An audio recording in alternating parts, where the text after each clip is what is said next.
Entonces partiríamos con el segundo auxiliar. Y ¿cuáles son los problemas? Este es el primero. Entonces, el primer problema es algo como una identificación como de lo que son las matrices o las transformaciones de Lorentz, como en otro sentido. Bueno, creo que igual en clases lo vieron, pero me pidió que hiciera como algo de este estilo. Para ver que son como en realidad como unas, entre comillas, rotaciones hiperbólicas, ¿sí? Como que las transformaciones de Lorentz se pueden asociar como a rotaciones hiperbólicas o transformaciones hiperbólicas. ¿Y qué va a significar lo que vamos a ver aquí? ¿Ok? Entonces, este problema nos dice lo siguiente.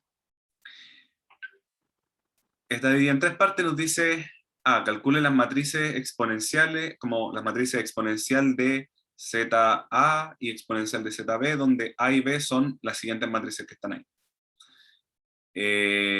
Considere que la matriz exponencial está dada por la serie de potencias, y nos dice ahí, porque no es trivial como calcular la exponencial de una matriz, ojo, no es como exponenciar cada una de las cosas que están ahí. Y está dada por esta cosa acá, de hecho, la matriz exponencial, por esta serie de acá. Entonces veamos qué es lo que nos dan estas matrices exponenciales, ¿ok? Y mientras vayamos avanzando, como que va a ir teniendo sentido, como qué es lo que quiere decir, no sé, pues el nombre del problema y qué es lo que queremos probar. Entonces, nosotros queremos encontrar la exponencial de ZA y la exponencial de ZB.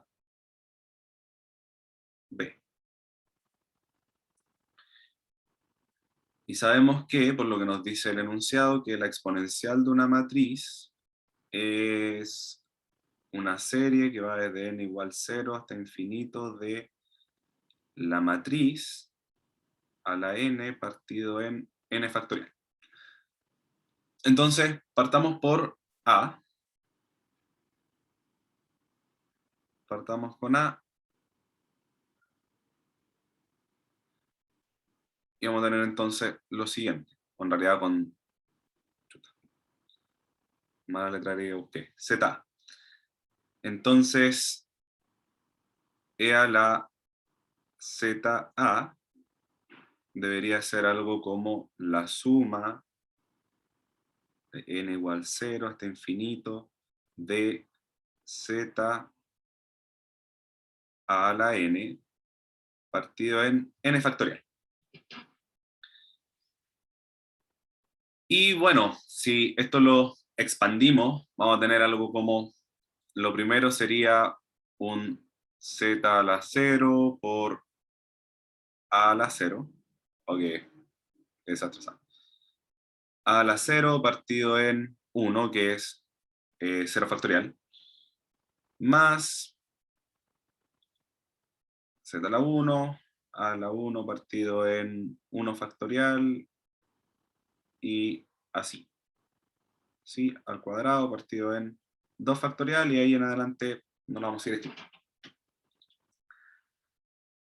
Entonces, lo que nosotros esperamos como para que podamos resolver esta cuestión, y en realidad podamos tener algo, es que estas potencias de A como que nos den algo, o se anulen en algún momento, por ejemplo, lleguemos hasta el 2, hasta el 3 y la cuestión para adelante se anule, o que sigan una secuencia, ¿sí? Como que siempre esté dando lo mismo.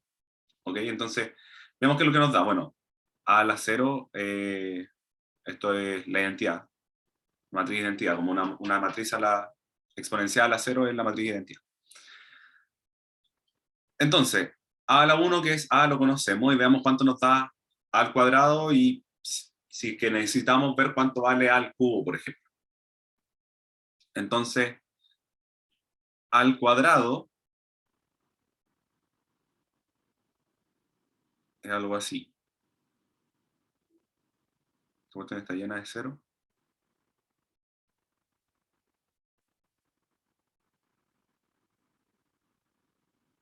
1, 0, 0, 0.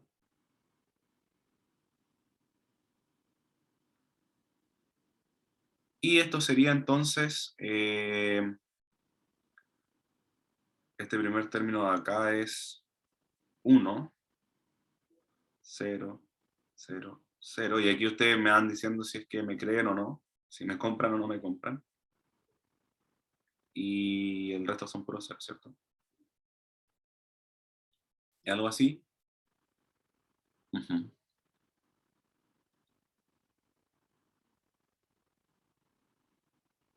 Y por ende, al cubo, que debería ser algo como al cuadrado por a, ser 1, 0, 0, 0, 0, 1.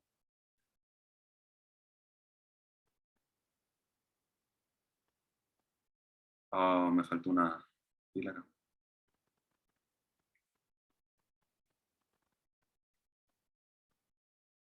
Ya. Y esto debería ser algo como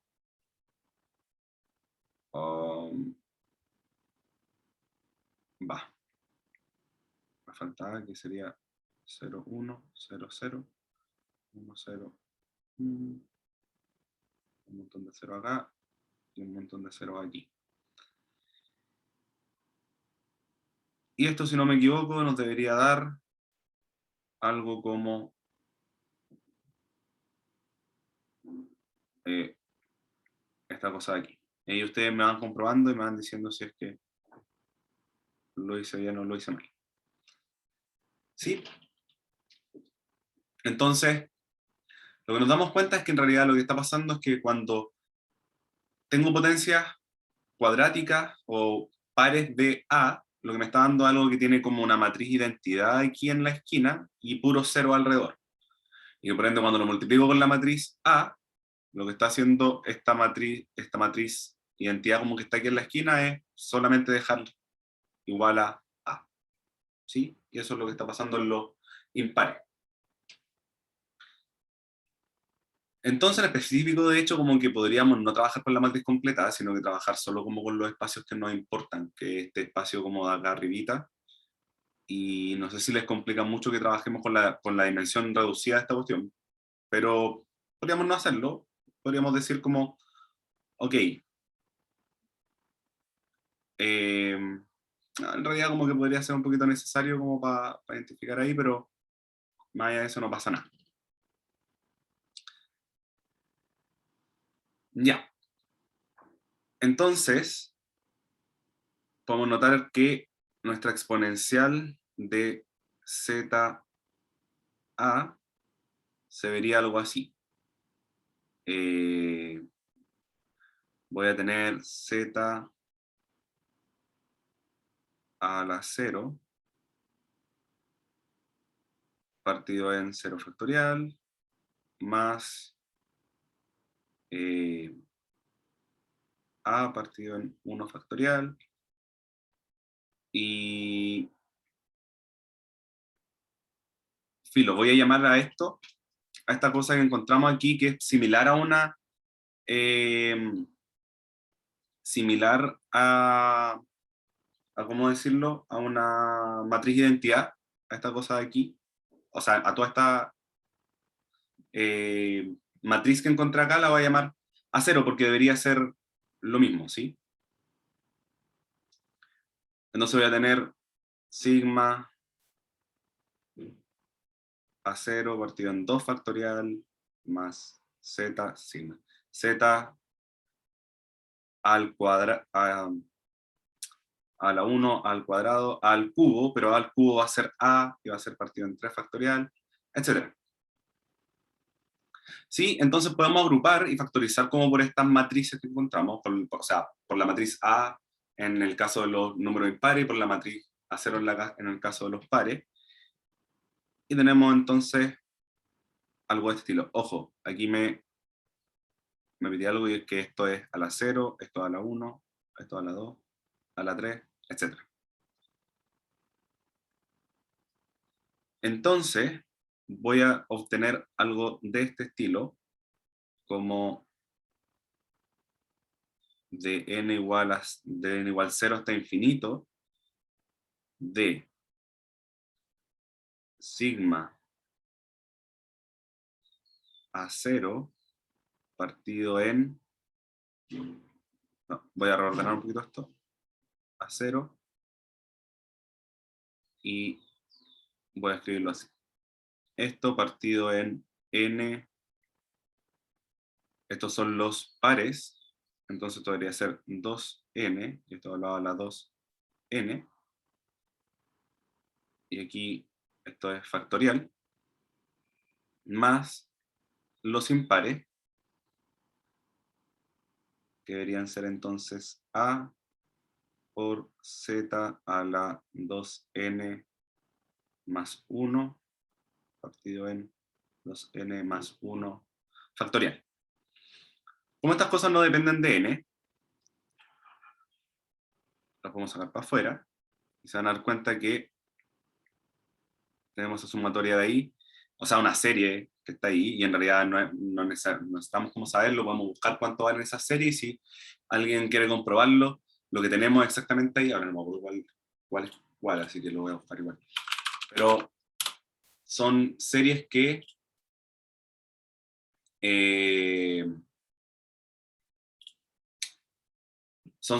me dan un coseno hiperbólico y un seno hiperbólico, ¿sí? De z, del argumento que está ahí adentro. Entonces esto es, voy a dejar la suma igual acá, n igual 0 hasta infinito.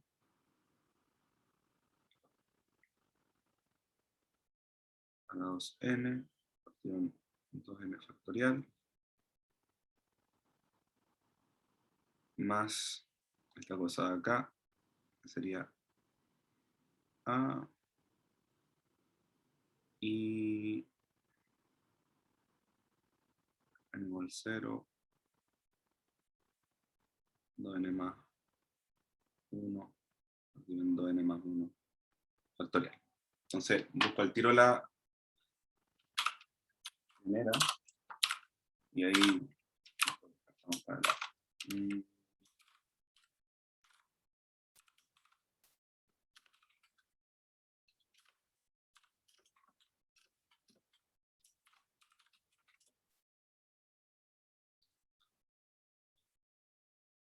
esta es entonces, esta serie es exactamente un coseno hiperbólico de z, y esta es entonces un seno hiperbólico de z. Eso quiere decir entonces que tengo a 0 coseno hiperbólico de z más a seno hiperbólico de z, y que por ende la matriz exponencial de a se ve de la siguiente forma. Esto sería coseno hiperbólico de z, para abajo teníamos puro 0, esta es la que tiene un 0 y tiene en la diagonal aquí coseno hiperbólico de z,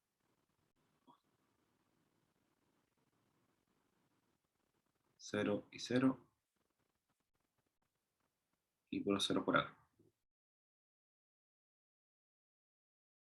Más la otra que era un poco distinta, que tiene 0 coseno hiperbólico de z, 0, 0, un coseno hiperbólico acá, ¿no? 0, 0, 0, y puro 0 por acá.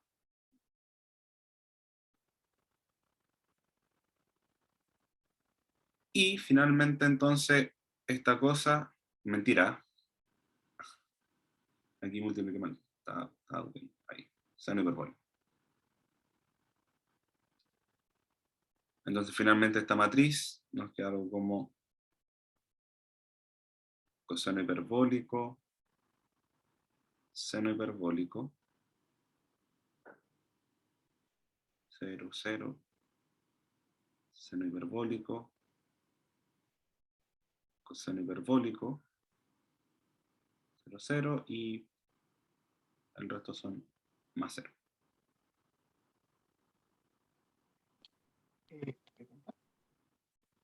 ¿Sí? Que, el A0, o sea, el A elevado a 0, no era la matriz de identidad. Sí, como que me da la impresión de que hay algo que no estoy considerando, pero pienso que todos los pares deberían ser esta cosa de acá, esto de aquí, y por ende, haz A a la 0 un número par igual, o sea, el 0 un número par, entonces también debería darme lo mismo. Entonces pienso que todo lo que tengo ahí debería ser lo mismo. De hecho, igual pienso que debería darme una matriz de identidad como completa acá, para que pueda hacer la analogía que quiero hacer, y quizás copie mal algo del problema nomás, como del generador. Pero, pero podemos hacerlo, bajar la dimensión y hacer igual la analogía, porque no estoy del todo seguro qué es lo que no vi ahí. ¿Ok? Pero sí. Ya. Ok, Sí, sí, gracias. dale. ¿Qué? Igual, según yo, sería como sumar los términos de abajo nomás, como el uno, los unos en las diagonales. Sí. Como lo otro que igual. Perdona, ¿a qué te referís con eso? Que es como lo mismo que tenemos ahí, más los unos en las diagonales. Pero que si tengo los unos en las diagonales, como tú decís, como modificar esta matriz A y meterle uno en las diagonales. No, el resultado final, como decir que no se afectan las otras dos dimensiones, que no es la de movimiento. Ah, ya, muchas gracias. Sí, Eso, sí. sí. Ya, sí, tienes razón. Sí, Pero justo. igual ahí la sumatoria partiría desde n igual a 1 y la serie te cambiaría, ¿no? Tendría que como que restarle un término. Claro. Claro, Sería como separar esa matriz que tiene la identidad, como las diagonales de arriba con las diagonales de abajo. ya, y de hecho probablemente eso arregla mi problema. Sí, muy probablemente. Porque eso me cambia las dos series, ¿no? 2n-1.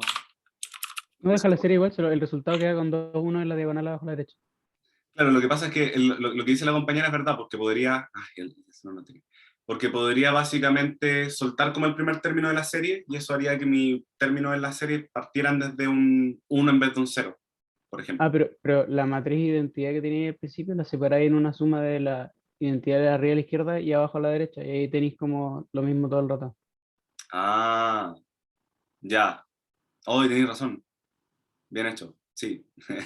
Bien. Claro, y te queda como un término suelto ahí que ese uno...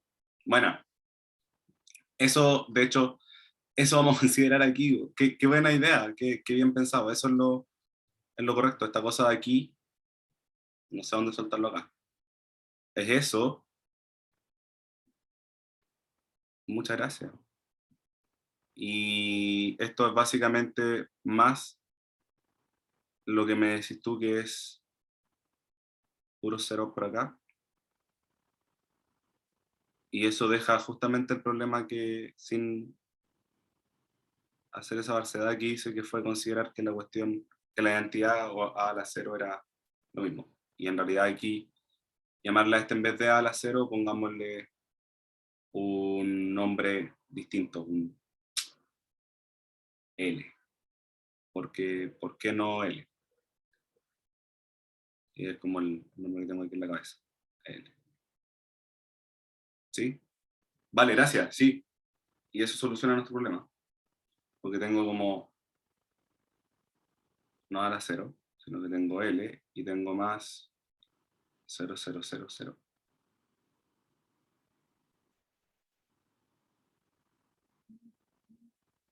Uno, bueno.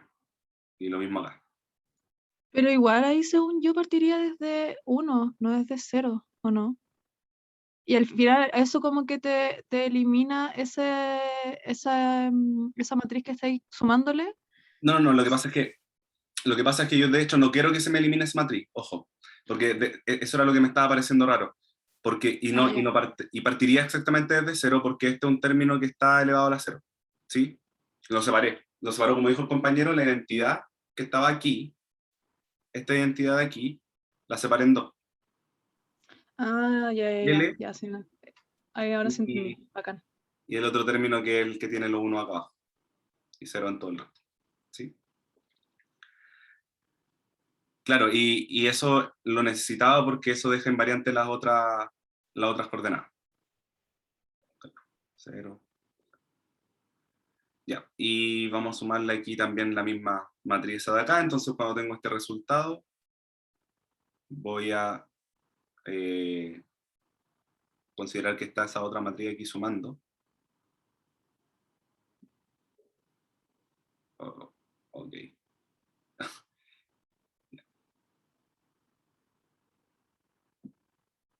Para que tiene los 1 aquí en la parte de abajo de la diagonal.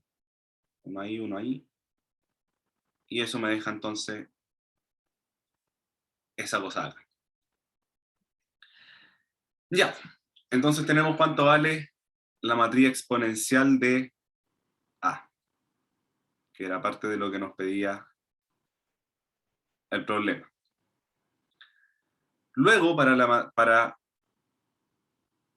la matriz exponencial de B, vamos a ver que la serie se va a ver más o menos similar, sino que tendríamos que comprobar de que B al cuadrado, al cubo, etcétera, tiene como la misma pinta o algo similar a lo que teníamos acá en A. ¿Sí? De ahí no vamos a hacer más matraca que la que ya hicimos. Entonces, veamos cómo se ve B al cuadrado. Y que esta era un poquito distinta. Está, claro, está separado con un 0 más. 0, 0, 0, X, algo así. Y se me olvidó que esta cosa, tenemos tecnología aquí. Copiar. Y vamos a ahorrar no escribir tantas veces la misma cuestión. Ya, entonces, esta cosa de acá me dice que me va a dejar algo así.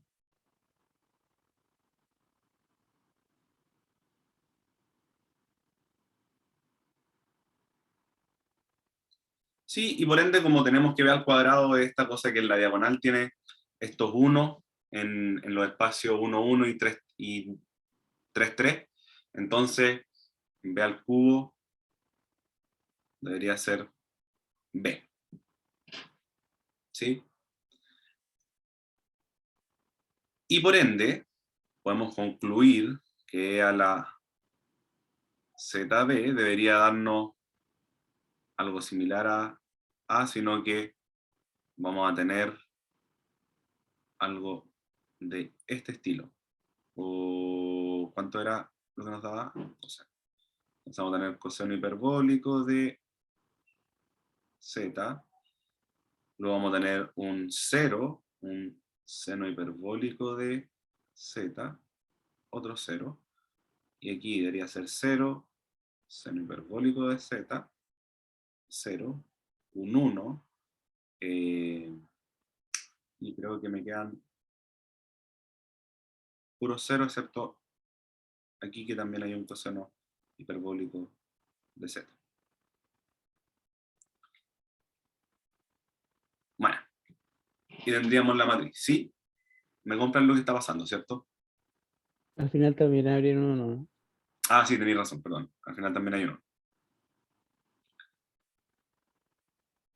Ya, pues, entonces tenemos cuánto valen nuestras matrices exponenciales.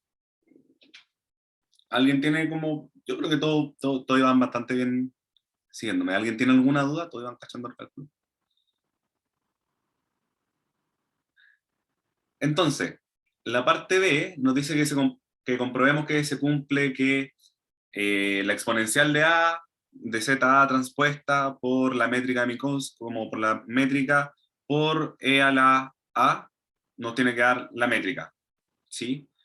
Que es básicamente algo similar a lo que creo que tienen que hacer en alguna parte de la tarea. Entonces, vamos a hacer esto, y para ir soltando la mano un poco, diría yo, hagamos algo así, pues digamos que esta cosa, lo voy a llamar L mu nu, va a ser igual a la exponencial de ZA, ¿sí? Solo para hacer esta cuestión de forma tensorial. Entonces, lo que queremos comprobar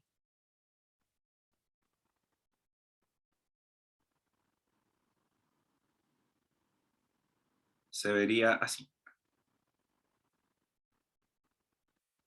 Se vería como L mu nu transpuesto la métrica suma sobre nu, le voy a decir sigma, y acabo de tener L, debería tener un sigma acá arriba y un rho. ¿Sí? Y a esto le vamos a llamar filo. Queremos comprobar que lo que nos queda acá en la métrica de Minkowski, o sea, este eta, no sé qué es lo que nos va a quedar, si es como cuáles son los libres, mu rho, pero a priori no sabemos qué es mu rho, o sea, qué es la métrica, digámosle que otro tensor C, mu rho. ¿Sí? Y vamos resolviendo lo que nos dé. Entonces, vamos a trabajar el lado izquierdo, o en realidad, movámoslo un poquito y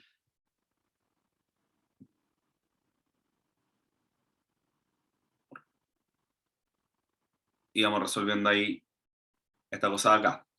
El que esto esté transpuesto me dice entonces que intercambio los índices, porque recordemos que esto son filas, estas cosas son columnas, entonces transponerlo es cambiar filas por columnas. Nu, sigma, sigma, rho. Oye, una pregunta. Sí. ¿Por qué en la matriz de la derecha pusiste sigma rho, si es la misma matriz o no? Ah, sí, pero estoy haciendo una multiplicación matricial, entonces tengo que tener cuidado con los índices, tengo que ver qué es lo que estoy sumando, qué es lo que no. Recordemos que, por ejemplo, si estoy hablando de matrices, C igual a por B, entonces la componente C y J es como esta suma de A, I, K, B, K, J, ¿sí? Entonces, a pesar de que puedan ser como la misma cosa, es el mismo tensor, o sea, quiere decir que L00 vale lo mismo independiente de esta cosa acá. Si yo reemplazo sigma por 0 y rho por 0, y reemplazo nu por 0 y mu por 0, voy a tener el mismo coeficiente. Pero lo que estoy haciendo aquí es una suma, entonces tengo que tener cuidado. Después cuando tengan que reemplazar los números, ok, valen lo mismo las cosas, ¿sí? Pero a priori, no necesariamente lo que estoy haciendo es multiplicar los mismos coeficientes.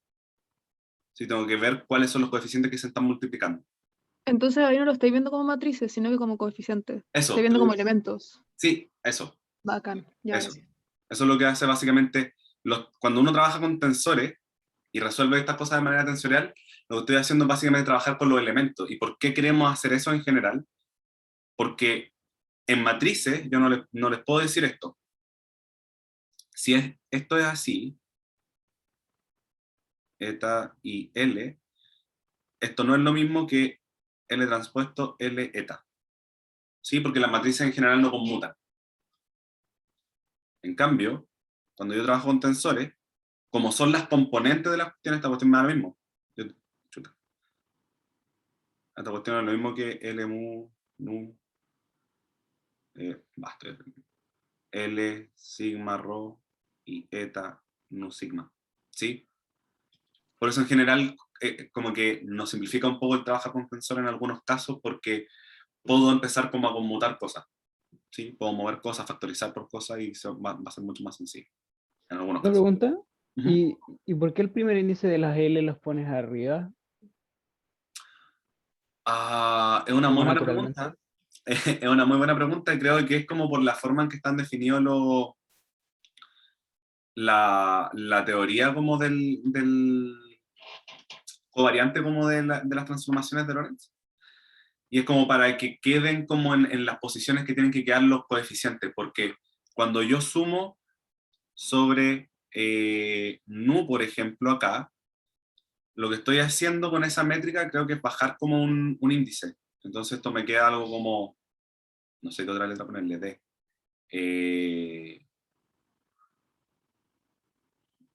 Mu sigma, ¿sí? Como que baja los coeficientes. Entonces, cuando quiero hacer las transformaciones de Lorentz, como para que queden con los índices donde tienen que quedar, funciona que esté uno arriba y el otro abajo. Ahora no me acuerdo exactamente como la teoría dura de por qué, pero sé que para que quede así, como que va uno arriba y uno abajo, ¿sí? Ah, ya, y si la matriz eta tuviera un subíndice arriba repetido con un subíndice abajo del L, ¿ahí le subiría el índice? ¿Cómo, perdón? Que si el eta tuviera, por ejemplo, un mu arriba como índice, Ujú. ¿le subiría el índice al L? Onda, el D hubiera quedado con un mu arriba. Si esto fuera así, por ejemplo. No, como que el mu estuviera abajo, pero el eta tuviese el mu arriba, o siempre va abajo. Ah, es que esa es otra cosa. En general, como la forma más correcta y como más rigurosa, es que para yo poder considerar que esta cosa está sumando, porque aquí hay algo que yo no les dije, pero que el profe probablemente les dijo en clase, que aquí hay una suma implícita. Aquí estoy sumando sobre todos los nu y sobre todos los sigma, porque son índices que están repetidos en este tensor, ¿sí? Ujú. Entonces, como para que yo pueda sumar, tiene que haber un índice arriba y un índice abajo. Si tengo esto, como que rigurosamente no es del todo correcto. No, no, me refiero, si eso, en vez de el nu que pusiste arriba fuese un mu, Ah, sí, sube el índice. o sea, te quedaría un D con un mu nu arriba. Sí, Ya, buena, buena. Bacán, gracias. eso. Va, esto no era un mu, esto era un no. Entonces, la lata aquí es que como tengo una suma aquí implícita, voy a tener que empezar a resolver esta suma. ¿Cuánto vale las cosas acá? Entonces, ¿qué es lo que estoy sumando? Estoy sumando sobre eta, o sea, perdón, sobre sigma, sobre nu, sobre nu y sobre sigma, pero sobre nu primero. Entonces, veamos la suma sobre nu y expandámosla. Entonces, nu de dónde se mueve? Se mueve como tengo una matriz de 4 índices, se mueve desde 0 hasta 3, o desde 1 hasta 4. Veamos desde 0 hasta 3. Entonces, tengo que esto es L 0 mu por eta 0 sigma, L sigma rho más L 1 mu, eta 1 sigma, L sigma rho, etc. Y básicamente, como voy a estar repitiendo todo el rato lo mismo, ahí borro los índices.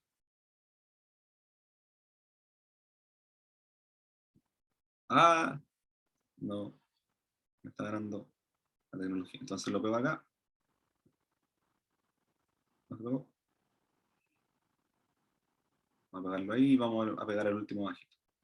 Y le cambio al tiro los índices para que sepamos lo que está pasando. Entonces, acá voy a tener 2 sigma y 3. Y 3 sigma. Y aquí me falta ponerle el 2 ahí. Ya, entonces, ahora deberíamos sumar sobre sigma y sigma también. Sigma vale 1, 2, 3. Entonces, cada una de estas cosas es una suma que tiene 4 términos. Pero, recordemos que la métrica de Minkowski, o sea, eta, es una cosa que es diagonal y que tiene solo menos 1 en el primer, en el 0, 0 y en los demás tiene solo unos. Entonces, todos los que no sean 0 aquí, todos los sigmas que no sean 0 se anulan, porque eta me bota un 0, ¿sí? Entonces, esta cosa me quedaría algo así. L0 mu, eta 0, 0, L0 rho, más L1 mu. Lo mismo con este de acá, sino que ahora tengo que repetir el 1 porque, recordemos, eta es diagonal. Ah, ya voy a dejarlo así por ahora. 1 rho más L2 mu. Perdón, esto no es sigma. Esto es 2. Y el último es L3 mu, eta 3, 3, L3 rho. Y si reemplazo los valores que tienen los eta, aquí me quería entonces algo así.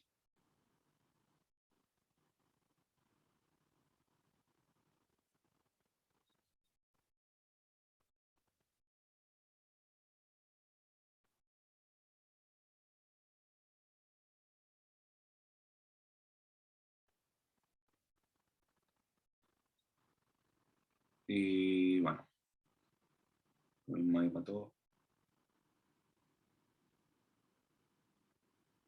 Ya. Entonces, como decía la compañera delante, lo que nosotros hicimos aquí es calcular una cuestión como las componentes de un tensor. Bueno, las matrices son tensores como de orden 2. Entonces, las componentes del tensor o las componentes de la matriz. Entonces, para yo encontrar las componentes, tengo que empezar a darle valores. Pues, si yo sé que esta matriz es de 4×4, tengo que encontrar cuánto vale C00, cuánto vale C... ojo. Aquí yo estoy rayando la papa y esto es murro. Por dónde están los índices. ¿Sí? Ya. Entonces tengo que encontrar cuánto vale C00, C01, C02, y ahí cuántos serían, serían como 16. Vamos a ver que muchos son ceros porque varios de las componentes como de L son cero. Pero vamos viendo entonces.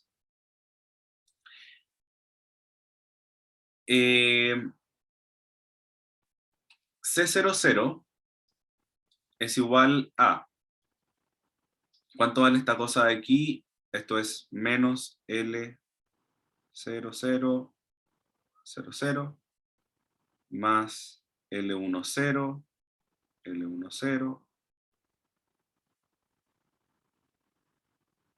L10, L30 y L30. Entonces, esta cosa de acá, L00 es coseno hiperbólico de z, ¿cierto? Vamos a ver esta cosa de aquí es la que quiero mirar, para que sepamos dónde estamos sacando como los coeficientes. Entonces lo voy a pegar aquí, quizás lo haga un poquito más chico. Sí. Por ahí. Este es el que estoy mirando. Entonces, el 0,0 es coseno hiperbólico de z, y como está al cuadrado, ahí va al cuadrado. L01, perdón, L10, que sería este de acá abajo, vamos así, ¿cierto? El de arriba me dice la fila, sí. El de abajito sería entonces seno hiperbólico al cuadrado de eta. Y veamos lo siguiente. El 2,0 y el 3,0 son 0, que son estos dos de aquí. Entonces, esa cosa de ahí. Y eso es, si es que no me equivoco, busqué delante las propiedades trigonométricas hiperbólicas, y eso debería ser como menos 1.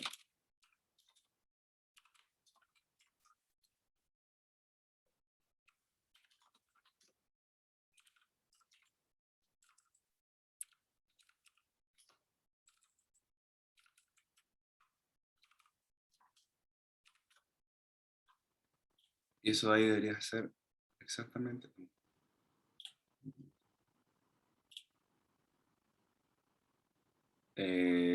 Coseno cuadrado de x menos seno hiperbólico cuadrado de x igual 1. Y lo que tengo es seno hiperbólico menos coseno hiperbólico al cuadrado. Entonces esto es menos 1. De la misma forma, el C01, que es lo que nos da, y el C01 entonces es menos L01 y mentira, L00, L01 más L10, L11, L20, L21 y L30 y L31. L00 es coseno hiperbólico de z, y L01 es seno hiperbólico de Z. L10 es seno hiperbólico de Z y L11 es coseno hiperbólico de Z. Y el L20 es 0 y el L21 también es 0. Y el L30 es 0 y el L31 es 0. Entonces me queda esa cosa ahí que es igual a 0. Y de hecho, filo, ya entendemos más o menos qué es lo que estamos haciendo. No vamos a ir haciéndolos todos, pero ahí ustedes me creerán, o no, si no me creen ahí me interpelan, pero que todas estas cosas que sean IJ, o en realidad, mu, nu, son igual a 0 si mu es distinto de nu. Y todos los elementos de la diagonal mu son, aquí va a tener menos 1 si es que mu es igual a nu igual a 0, y son 1 para todo el resto. Igual a nu, y esto es distinto a 0. ¿Sí? Y que entonces, eso es exactamente la definición de mu, nu, eta, 1.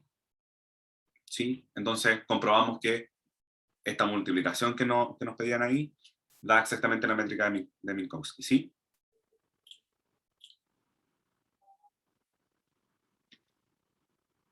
Y finalmente, la parte C, que es la parte como más interpretativa más que nada, nos pide que comparemos E a la ZA con las transformaciones de Lorentz, y yo creo que aquí ustedes ya hicieron como este proceso mientras estábamos haciendo todo esto. Voy a pegar aquí de nuevo lo que valía esto.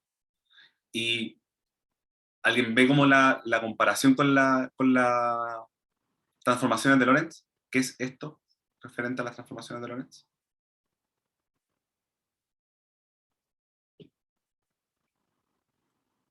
¿Alguien ha visto algo como similar a esto o que podamos relacionar de alguna forma como en las transformaciones de Lorentz? ¿Han visto algo así?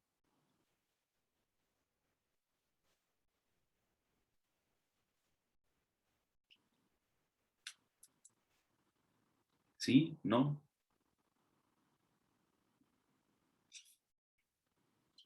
¿Han agachado que estos son específicamente las transformaciones de Lorentz, por ejemplo? Que nosotros conocemos.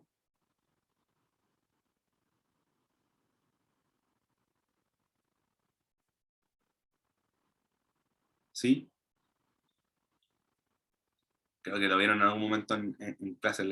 Álvaro la escribió de esta forma. Ah, ¿verdad? Yo sé que Álvaro al menos lo hizo en la dimensión considerando solo X. Claro, con gamma y beta, pero estoy casi seguro que lo vio como usando como esta definición de coseno hiperbólico, y de hecho a esta cosa de aquí, si no me equivoco, lo llamó como rapidity. Sí, hizo como algo con unos complejos de pasarlo como una circunferencia o algo así. Sí, entonces son las transformaciones de Lorentz. Ahora, ¿qué es lo que tenemos que interpretar de esta transformación de Lorentz? Pero aquí estoy viendo como el espacio como la dimensión espacial como en 3 dimensiones, más el tiempo. Entonces, a diferencia de que quizás otras cosas que, se hayan visto, que lo hayan visto antes, que quizás lo vieron hasta aquí nomás, como esta matriz de aquí, de la esquinita, porque estaban viendo X y el tiempo nomás. Entonces, ¿qué es lo que significa esto? Como que estas dos cosas se mantengan constantes, que esa parte de ahí no le haga ningún cambio a ninguna matriz o a ningún vector, como en los últimos dos coeficientes. ¿Qué es lo que me está diciendo? Que esto es una transformación de Lorentz, pero de un movimiento que sucede solo en X, por ejemplo, ¿sí? Transformación de Lorentz de un movimiento, por ejemplo, de beta en X, ¿sí? De un movimiento que se mueve solo en X. Porque ¿qué es lo que pasa ahora, por ejemplo, con E a la ZB, esta cosa de acá?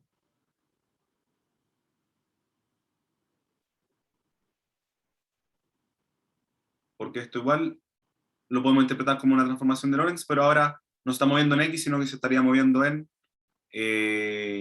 Y.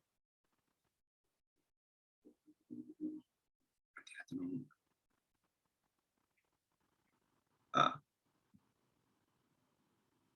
ahí sí, eso es no, es como cosa.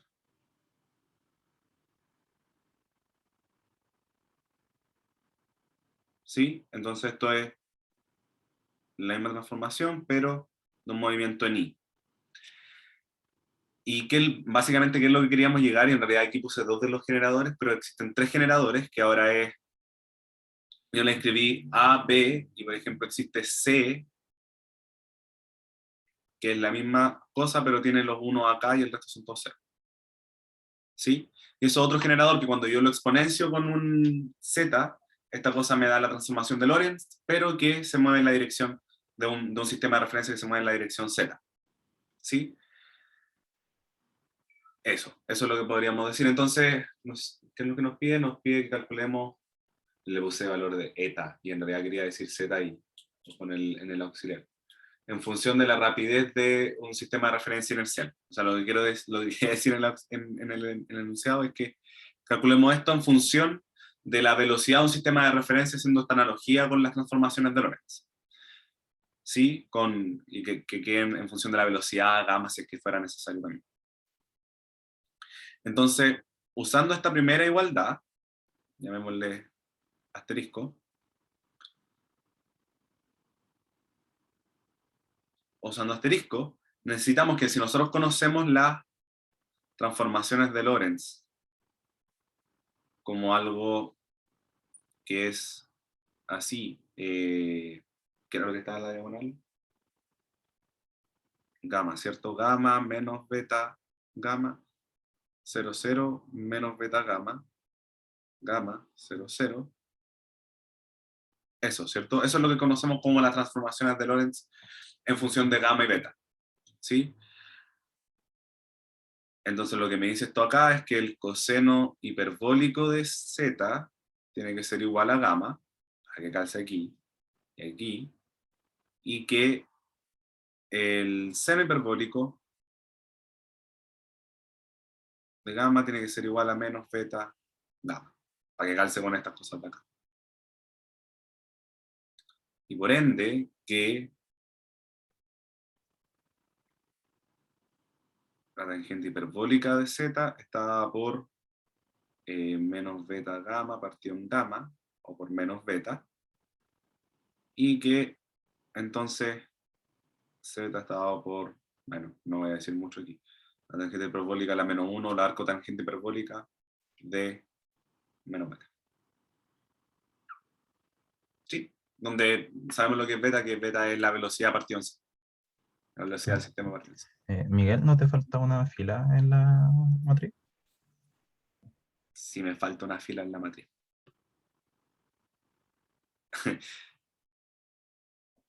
Ahí sí.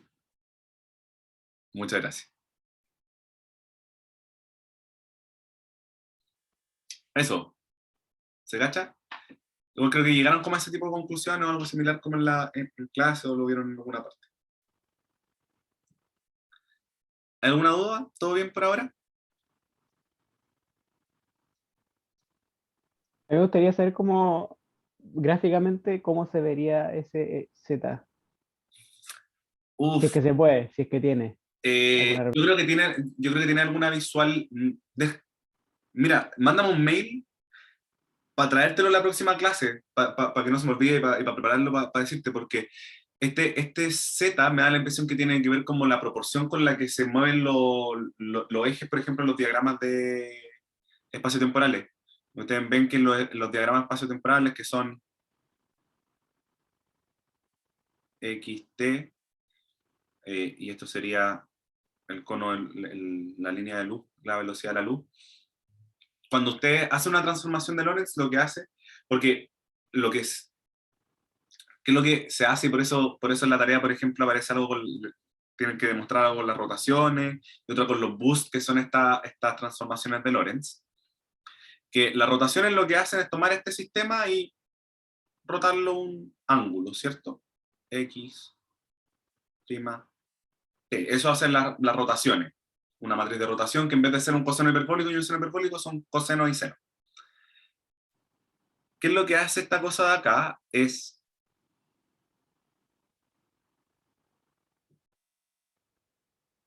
como, no sé cómo decirle esto, como, tengo como una palabra en inglés, como donde leí esta cuestión como en inglés, como shrink, no sé, como apretarlo, los ejes, y tiene que tener alguna relación con algo de acá, no sé si puede ser como algo relacionado por aquí, con un ángulo de ahí, tiene que tener alguna relación visual, ¿sí? Pues está relacionado como con qué tanto yo aprieto esta cosa de acá, Ya, de pana. con el Gracias. cisail. Bueno.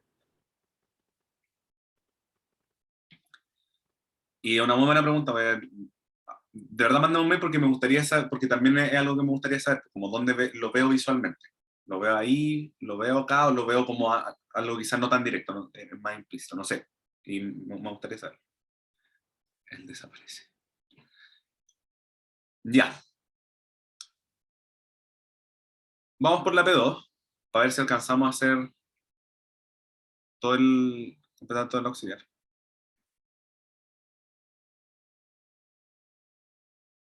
La P2 es relativamente corta, así que no deberíamos tener ningún problema, y después hacer alguna parte, lo que alcancemos de la P3.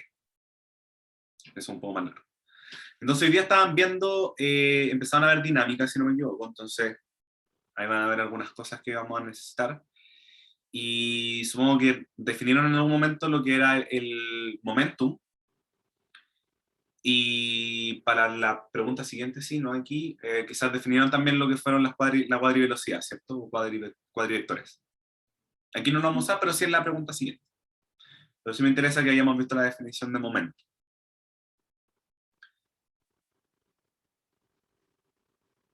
Donde, si no me equivoco, vieron que el momentum debería ser algo como m de u a de tau, ¿sí? Como que redefinimos el momentum eh,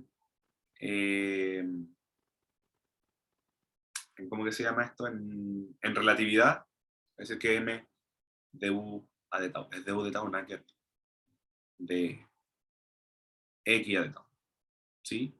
O que esto es m gamma u, con u la velocidad, ¿sí? Con la velocidad normal, la velocidad vista como desde s. Sí, entonces, ¿por qué esto es importante? Porque para encontrar la fuerza partimos desde acá, desde el momento. Partimos de que la fuerza es la derivada del momentum respecto al tiempo. ¿Sí? Y eso entonces nos deja que d a de t de m gamma u. Esto, ojo, que es para cualquier caso, ¿ah? Como que puede existir una aceleración, puede existir la velocidad no necesariamente es constante, ¿sí? Entonces, ¿por qué eso es importante? Porque cuando yo derivo esto, ok, la masa es una constante, estoy considerando que la masa es una constante, pero esta cosa depende de la velocidad, ¿sí? Y si la velocidad se modifica con el tiempo, entonces esta cosa no es una constante, tendría que derivar. Entonces esto me quedaría algo así, de gamma de t más de u a de t.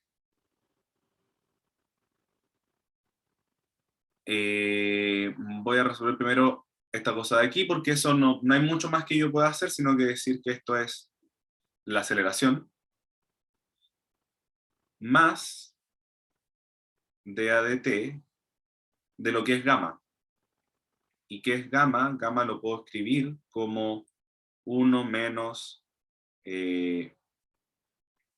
u al cuadrado partido en c al cuadrado a la menos un medio, ¿sí? O 1 sobre la raíz de 1 menos u al cuadrado partido en c al cuadrado. Lo escribo así porque se me hace más fácil ver derivar la derivación nomás. Me falta algo aquí. Hice algo medio feo porque que esta forma de derivar. Cuando yo derivo aquí, Ok, derivo esto y el otro lo mantengo constante. Y el otro igual.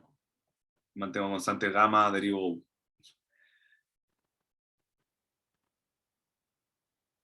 Mentira. Hay un gamma acá. Y el otro tiene un U, punto U. Punto U. Ya, ahí sí. Entonces tengo A, gamma, más esta derivada de acá, si es que no me equivoco, debería ser algo así, menos un medio de esa derivada ahí me da 1 sobre 1 menos U al cuadrado, partido hacia el cuadrado, a la 3 medios. Y en el numerador ahora regla la cadena. Y nos debería botar un 2 U partido hacia el cuadrado. Y esto punto U. Y ya, eso simplifica esta cosa de acá.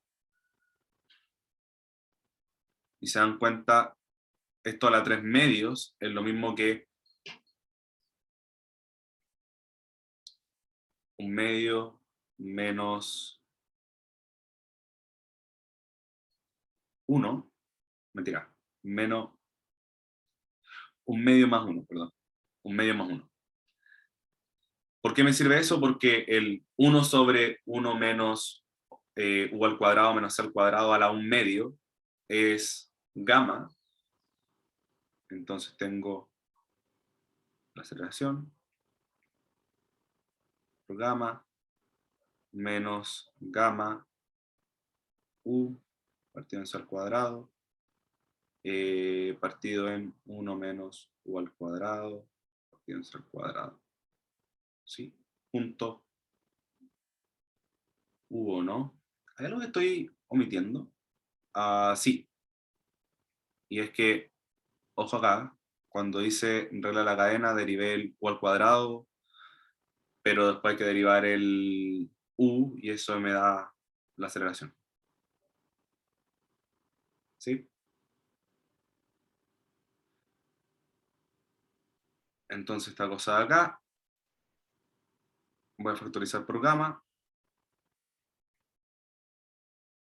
me quedaría la aceleración menos U punto A partido en C al cuadrado, 1 menos U al cuadrado dividido en C al cuadrado, y por U.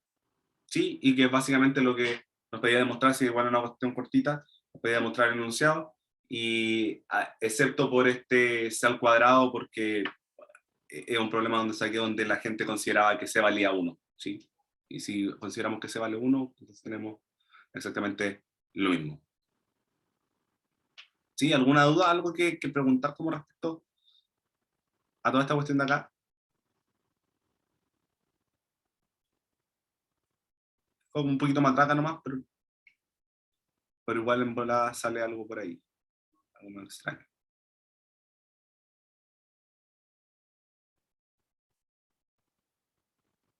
Ya. Yo tengo una duda. Ujú.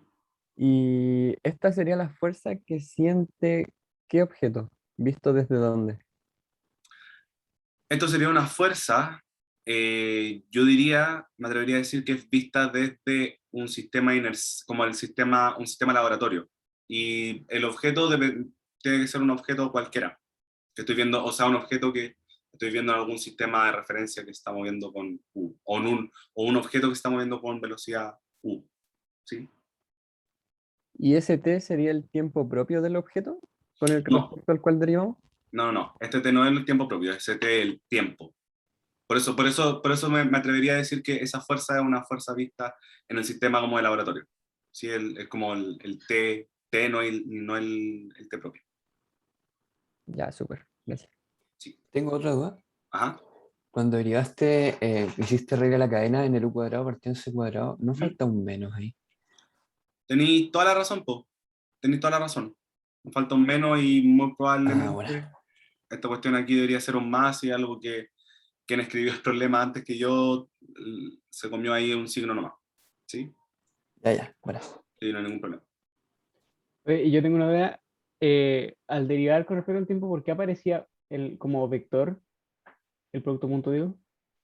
Ah, perdón, aquí o no, como este producto punto aquí. ¿Eh? No, yo me fui en volada, no es un producto punto de hecho, porque tengo un producto punto acá y eso me bota un escalar, no puedo hacer producto punto con un escalar.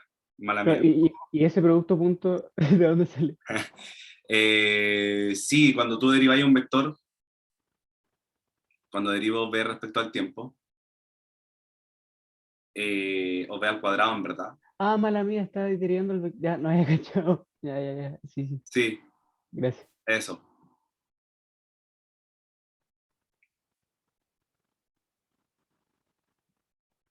Eso. ¿Sí? Google confirma el más. Buena, búscate como la fuerza relativista y te da eso, te da que es con el más. Buena, genial. Tiene ahí un problema en el tipeo. Buena, bacán. Ya, pues. Entonces, vamos al último problema que es un poquito más largo. Probablemente no lo alcanzamos a hacer completo, pero dejemos lo más avanzado posible. Como siempre, cualquier duda que tengan sobre alguna parte de atrás, me preguntan nomás. No se preocupen, siempre podemos volver para atrás. Así que ahí ustedes me van diciendo. Ya. Entonces, este problema de acá nos dice lo siguiente. Si tenemos una partícula teniendo un movimiento hiperbólico con la forma x de t igual a... Se me pasó un 0 ahí tipeando. Ese 0 no existe, ¿ok? Ese 0 de ahí no está. Eso fue un error de tipeo. Raíz de b al cuadrado más ct al cuadrado con i igual 0 y z igual 0 a calcular el tiempo propio tau en función de t, asumiendo que t en 0, t igual 0 y tau igual 0. Y eso supongo que también ahí me comí algo, porque tuvo que haber dicho como que en 0, que en t igual 0, tau vale 0. Ah, no, está bien escrito. Yo estoy leyendo mal no. B, encontrar x y b, la velocidad normal, y el x normal como funciones de tau. C, encontrar u mu, cuadrivelocidad como función de tau. D, calcular la cuadriaceleración definida por alfa mu igual a d u mu a d tau, y la norma de la cuadriaceleración. Y muestre que la cuadrivelocidad y la cuadriaceleración son perpendiculares, al menos en este movimiento. Entonces, calculemos el tiempo propio de tau en función de t. ¿Qué es lo que nosotros sabemos del tiempo propio en función de t? Para aquí. ¿Qué era lo que les quería decir?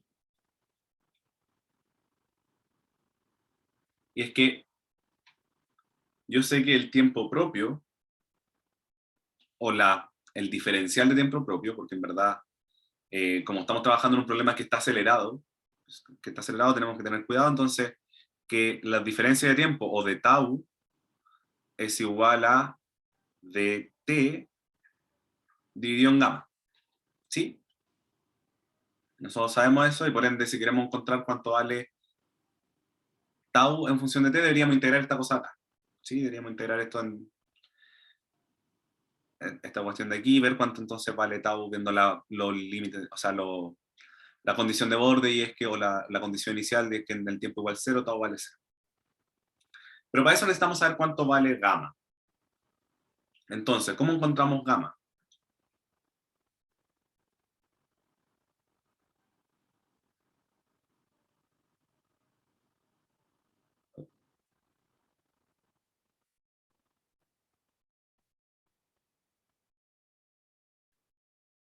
Entonces, para conocer gamma, recordemos que gamma es 1 menos la velocidad al cuadrado partido en c al cuadrado, entonces necesito conocer a la menos medio. Entonces necesito conocer cuánto vale la velocidad. ¿Cómo encuentro la velocidad? la velocidad, porque esa es la velocidad normal cuando yo la veo en el sistema laboratorio, cuando la estoy midiendo, cuando estoy midiendo cuánto se mueve esta cosa, la velocidad vale de x a dt, ¿sí? Y eso sí lo puedo resolver. Entonces, de x a dt va a ser entonces de a dt de la raíz de b al cuadrado menos c t al cuadrado. Entonces esto es un medio por b al cuadrado menos ct al cuadrado. Supongo que ahora esto me bota un menos aquí. Creo que era un más entre medio. ¿O no? Puede ser y que yo lo haya hecho mal, sí. Muchas gracias. Vivo cambiando esas cosas. Ok, muchas gracias. Ya, entonces eso está bien. 2c al cuadrado t y nada. Sí, entonces tengo la velocidad. Reemplazo entonces mi velocidad en gamma.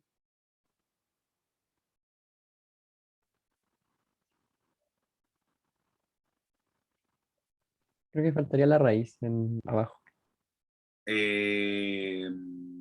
Tenéis toda la razón también. Muchas gracias. Entonces reemplazamos esto en gamma, donde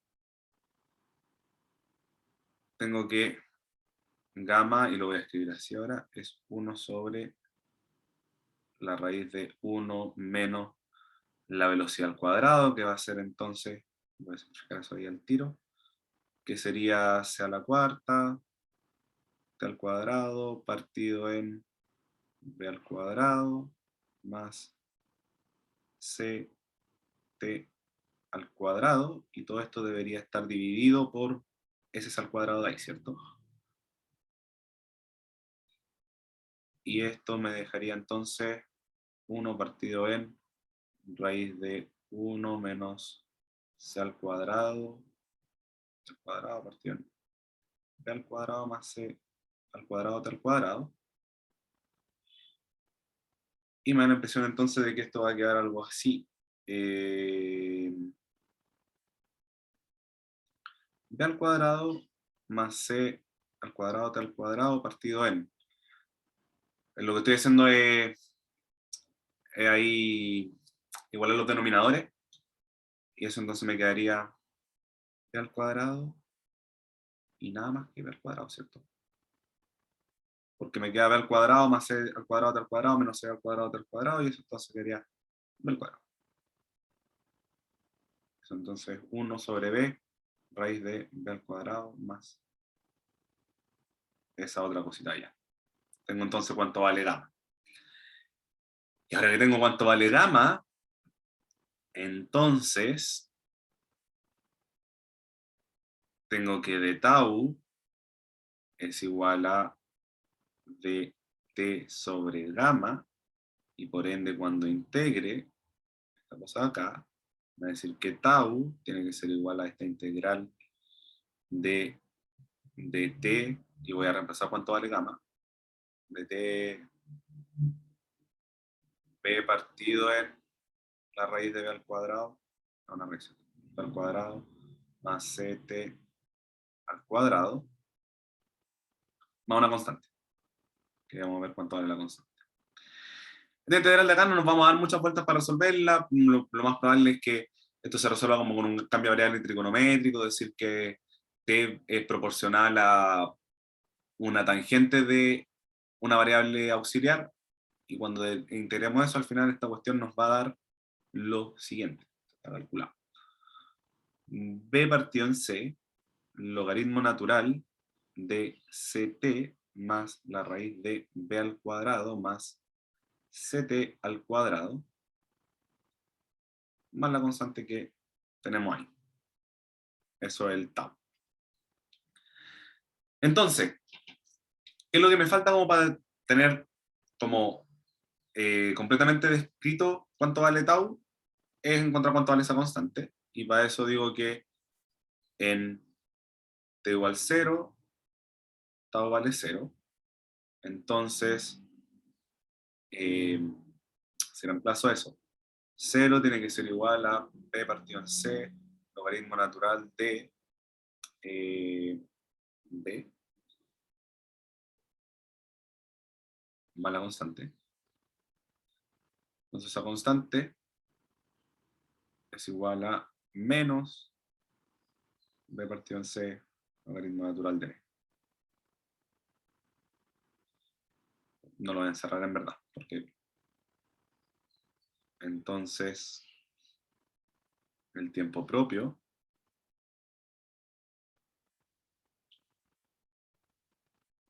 sería tau igual a b partido en c, esta cosa de acá, de hecho puedo factorizar por el logaritmo natural de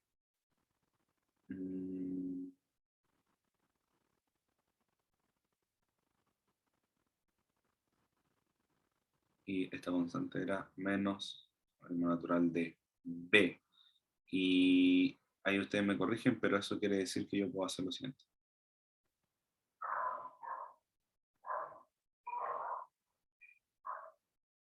Sí. Y ahí tengo entonces cuánto valdría el tiempo propio. Cool. Ya. Ustedes me van diciendo si tienen alguna duda. La parte B de este problema nos pide encontrar x y b, la posición y la velocidad, como funciones de tau. Eso quiere decir que ahora que tenemos tau, veamos cómo lo vamos reemplazando dentro de estas cosas. Vemos esta descripción de tau y notemos que x era la raíz de b al cuadrado más c al cuadrado, ¿cierto? Entonces, si no me equivoco, lo que estamos viendo es que aquí esto se ve como x. Entonces, sería conveniente decir como, bueno, tau es igual a b partido en c por el logaritmo natural de ct más x dividido en b. Entonces, es relativamente sencillo ver que e a la tau es igual a, ¿cómo esto es? E a la b partido, ya, pero ¿para qué vamos a hacer ese drama? Voy a, por c dividido en b, igual a ct más x, me había olvidado la propiedad de esta cosa, b. Y me queda entonces que, pero tengo un problema aquí con el tiempo. No quiero que las cosas me queden dependiendo del tiempo. ¿Hay algo que pueda hacer para sacarme esa dependencia del tiempo? Supongo que puedo encontrar, ya, pero filo, lo reemplazo después. Tengo que x tiene que ser igual a b e a la tau c partido en b menos ct, ¿cierto? Sí. Y quiero sacarme esa dependencia del tiempo, entonces yo también sé que x es igual a esta raíz, entonces también sé que x al cuadrado menos b al cuadrado tiene que ser igual a c al cuadrado, t al cuadrado. Y que por ende t es igual a la raíz de x menos b al cuadrado. Y esto dividido en c. Lo reemplazo acá y bueno, voy a tener que resolver ahora de nuevo para poder c partido en b. Y esto va a ser entonces menos la raíz de x al cuadrado menos b al cuadrado. Ok.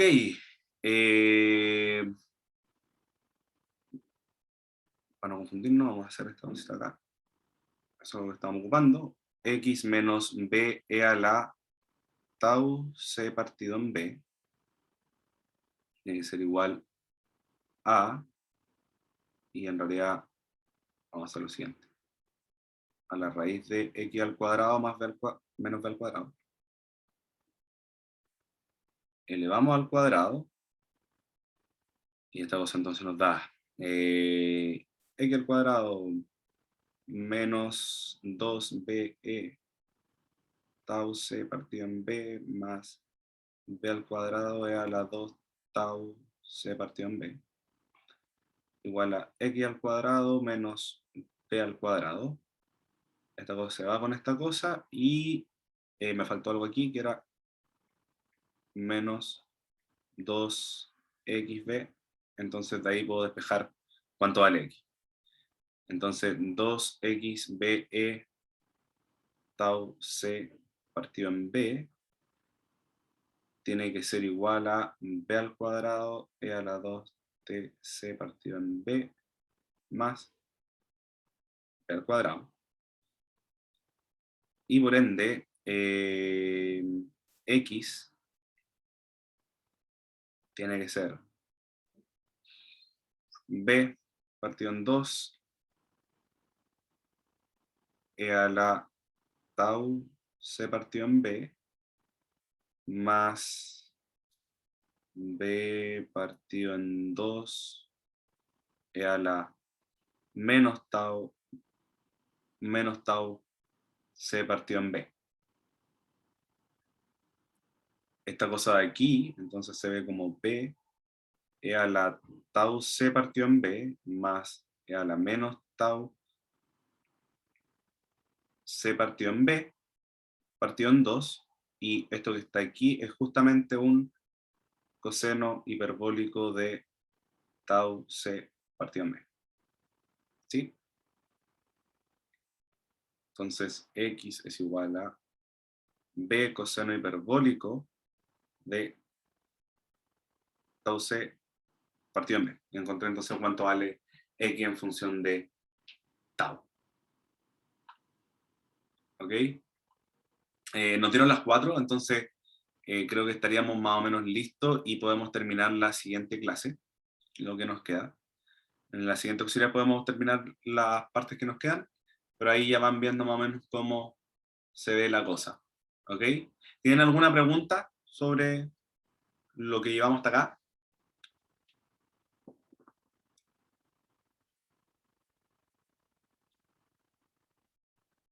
¿No?